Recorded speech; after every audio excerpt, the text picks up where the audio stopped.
This video will cover some of the basic instructions for setting up quotations. In Essay 4, you will be finding and using at least 2 articles from the SIRS Researcher database.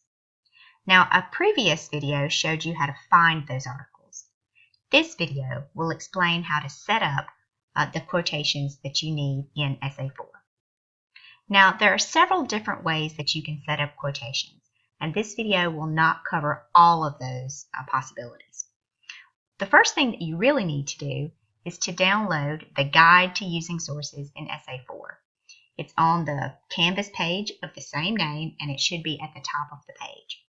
So when you download this file, and it's a PDF file, it will look like this.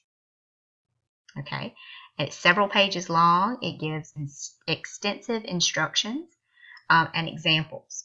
So as you scroll through, you'll see there's a section on the 3 different things that you'll need for quotations: the lead-in, the quote itself, and the citation.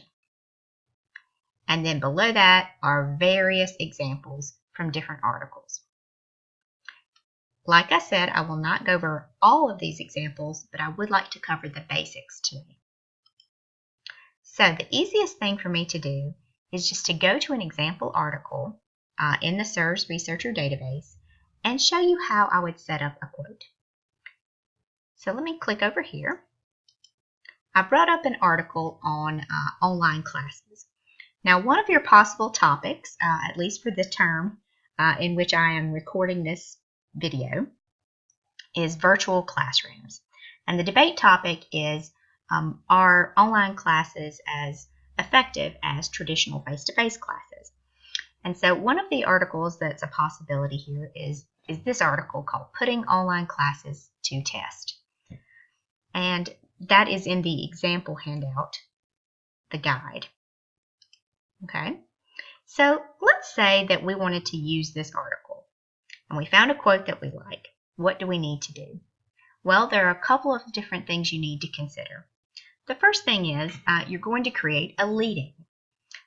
You cannot just dump your quote in the middle of your essay. You need a lead-in, which is where you tell me who's speaking, right, and what their credentials are. So the first thing we need to do is figure out who's speaking. And in an article, you have the author of the article who might be speaking, but you also might have somebody that the author is quoting, right, an expert or a concerned person or somebody that the issue affects. So be sure that you understand who is speaking in the quotation. So let's start with an easy one where the author is the actual speaker as well. I'm going to scroll down and find a quote here. Let's see. So here's a good quote, and it's the one that I used in the handout.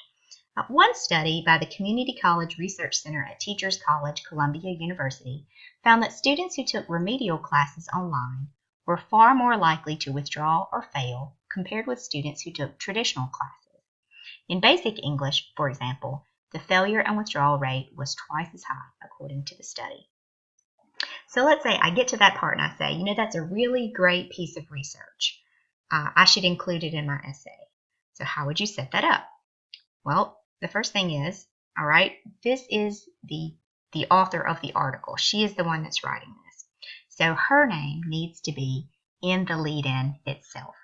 So who is this author? Right? Let's just go ahead and copy that. Right, let's just say we like that quote. We know we like it. Let's just put it down. Right, I'm going to, let me undo that. One thing, let me show you one trick about copying and pasting. When you go to paste, under your options, you want this second option that says merge formatting. And that allows your pasting to be in the same format as the paper that you have set up. And of course, you're going to have your paper set up to be double-spaced with Times New Roman 12-point font.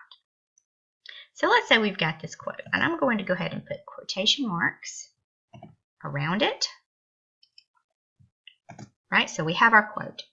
That is not good enough, though. We need to know who's speaking and where this information comes from. So let's go back to our article. Who is speaking? Let's scroll up. our article author is Carla Rivera, right? And that's good, right? We know her name, right? But we also want to know, what are her credentials? Why should we listen to Carla Rivera? Well, one thing we can say is that she is a writer for the Los Angeles Times. Okay, so that lets me know, okay, this is a professional person and her job is to actually research this information. It doesn't just tell me, okay, that's her name and nothing else. So let's write that down. Okay. Los Angeles Times, right? Los Angeles Times reporter Carla Rivera, right? And then we need something else. A lead-in has to have a verb or a complete sentence as the lead-in to set up the quote.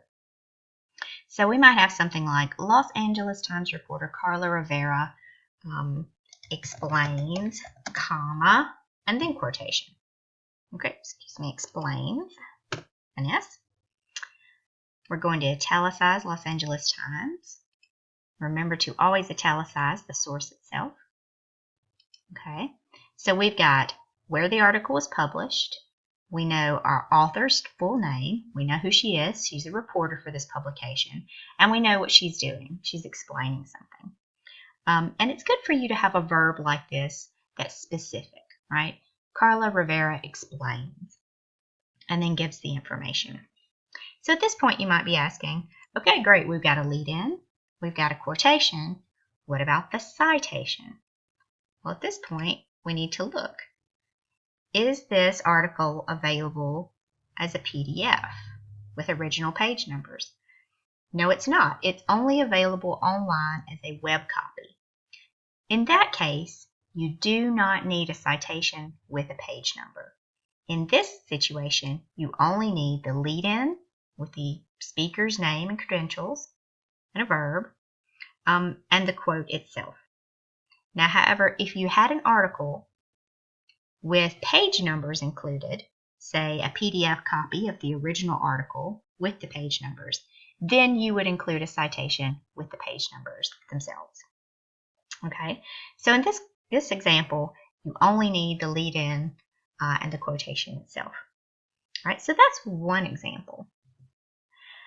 Here's another example. All right. Let me scroll up to my example that I use in my handout here. What if your lead-in is a full sentence? Okay.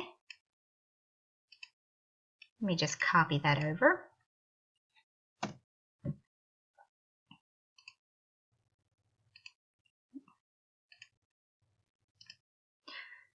So you'll notice I started in the same way.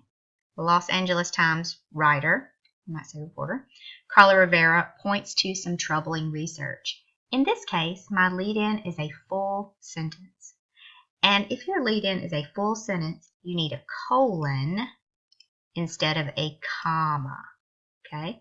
If you have a comma here, then you have two complete sentences separated by a comma, and that's called a comma splice. If you have nothing there, you have two complete sentences connected by nothing. That's a run-on.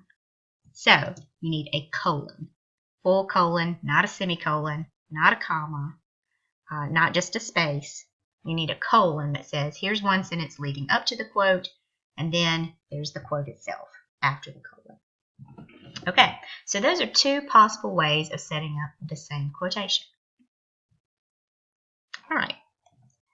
Now, let's look at a different example. What if your speaker is not your author?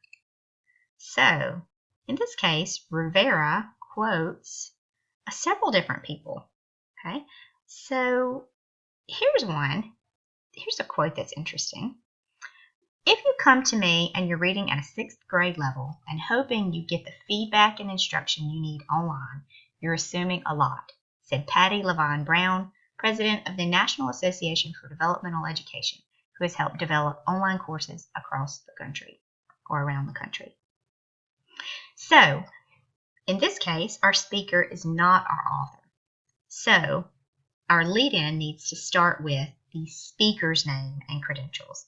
In this case, that's Patty Levine Brown, President of the National Association for Developmental Education. So let's just copy out that full name and credentials.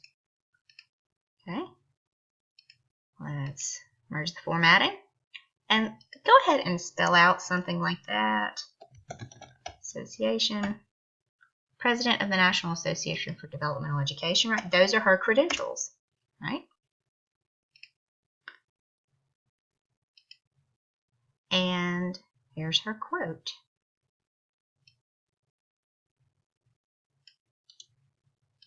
Okay. So what is she doing? Let's just put in a nice verb like explains. Okay.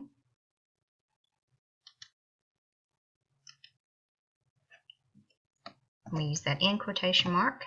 Okay. Patty Levine Brown, President of the National Association for Developmental Education, explains, if you come to me and you're reading at a 6th grade level and hoping you get the feedback and instruction you need online, you're assuming a lot. Now, in this case, we do need a citation because the author's name has not been mentioned yet. And your author's name must be mentioned at least once, either in the lead-in or the citation. So if your author's name is not mentioned in the lead-in, it must be mentioned in the citation.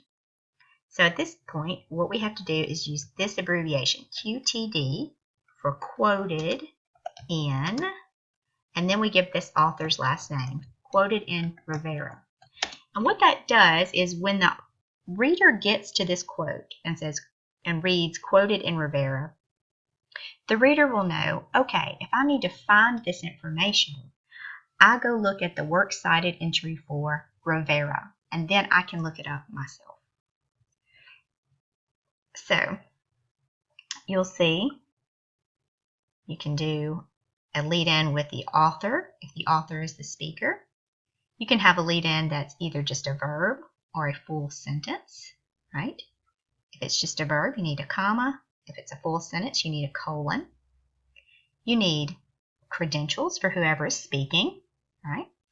And your author's name must be mentioned at least once, either in the lead-in or in the citation.